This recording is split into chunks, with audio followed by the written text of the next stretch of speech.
In this lesson, I'm going to cover formatting your text. Now, of course, before you can format any text, you have to select it, first of all.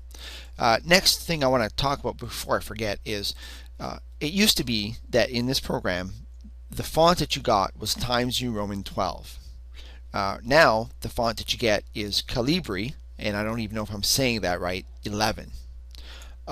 If you want your default font to remain or go back to Times New Roman 12, you can do that. You can come here to Font, go to Default, and before you do that though, go to Default and then select Times New Roman 12.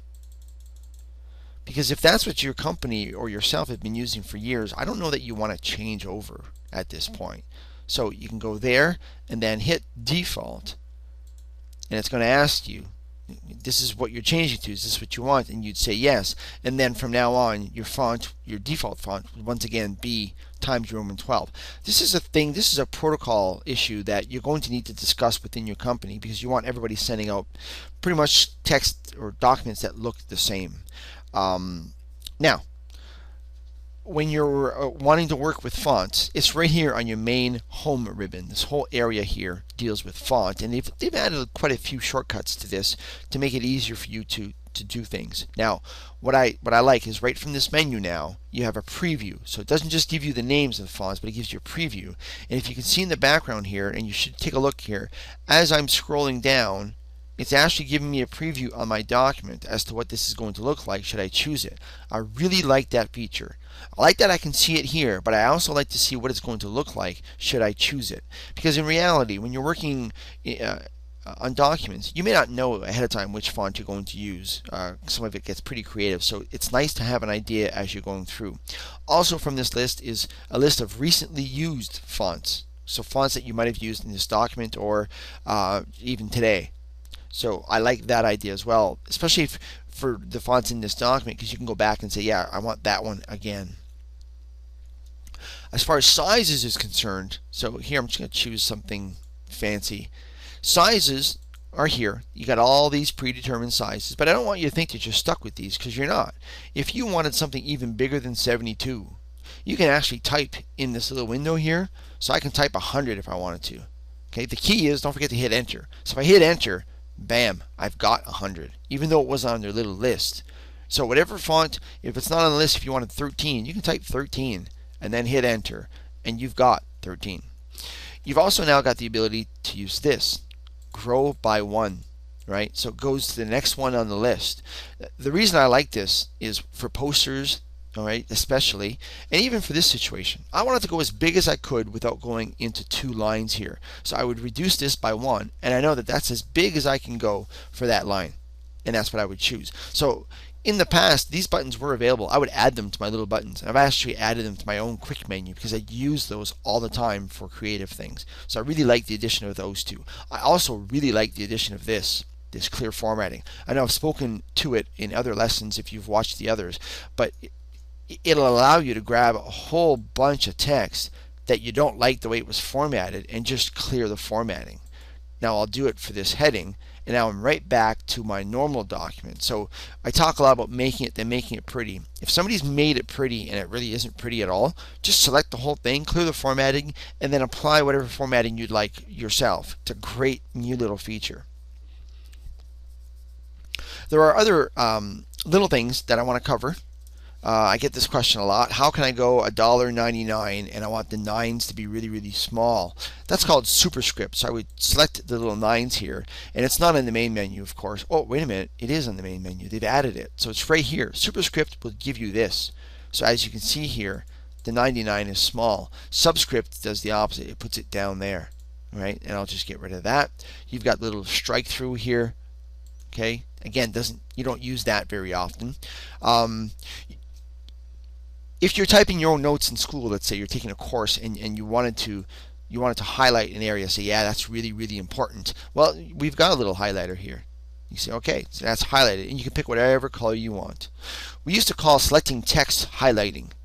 It used to be that if you did this to text, you've highlighted it.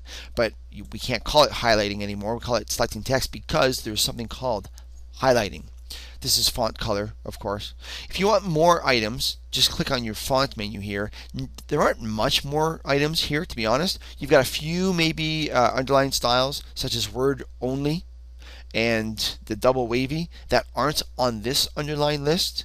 You've got the ability to go small caps, all caps, double strike through, but there really isn't that much on this menu that you're not going to find on this menu here.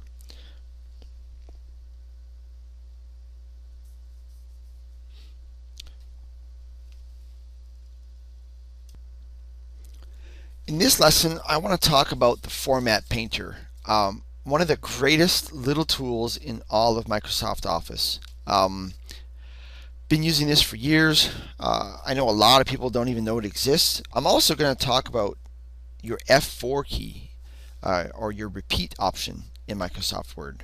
When I talk about making it and then making it pretty, these are two tools that allow you to very easily make a document look good when you're done typing it in. Because we don't usually know what we're going to do to the document in order to make it look good, we'll type it in first and then we'll say, all right, what am I going to do with this? So this is the main title. So I would probably, increase the text, the font as much as I could. This is one thing I could do, and then I can center that, and then I can make it bold, and then I can make it underline. And that's a huge title. That might even be bigger than you'd like, but you know what? I'm just working here. Now, if it gave you a blank paragraph that's far too big, you can size those as well, right? So I can bring that down so that it's a normal paragraph spacing. Now here I've got two main parts of this. I got how your mind works, and then I've got mastering human relationships. Those are two of my main headings here. So whatever I do to this one, I'm going to want to do to that one.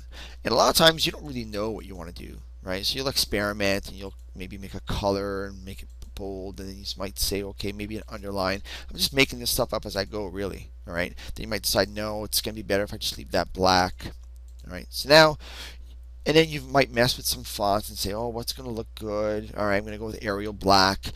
And by the time you're done, honestly, you may not remember what the heck you did. And rather than go back to the menus and revisit everything, here's what you do, especially if it's a long document. Now I took this from a little booklet that I wrote, and it's probably 20 pages long. And I had to take this and repeat it several times throughout the document. Here's how you do this. You take a paint sample, okay? All you need is one letter, really. Paint sample. You go to the paint store. So I'm gonna click right here, and then whatever you select will take on the exact same characteristics. Everything from your font menu here will be reproduced anywhere you click and drag, anything you select. Okay, so as you're going down your document, you're painting using the same thing that you had from this sample. Now, when you're done painting, you turn it off and you go back to work. Now let me explain a little bit more thoroughly here. The first step is you take a paint sample. If you only want to paint one thing, just click this button once and it will allow you to paint one thing, and then it will automatically turn itself off. In this case, this is exactly what I would have wanted. However, if you want to paint several objects, right, down a long document, what you'll do is you'll take your paint sample and you'll double click at the paint store. Okay, and then you'll just keep clicking and dragging everything you need as you're scrolling down your document. This is a huge time saver, and when you're done, of course, you would simply turn this off. Now, I use the analogy, I love analogies, I use the analogy of the paint store. It's called the Format Painter.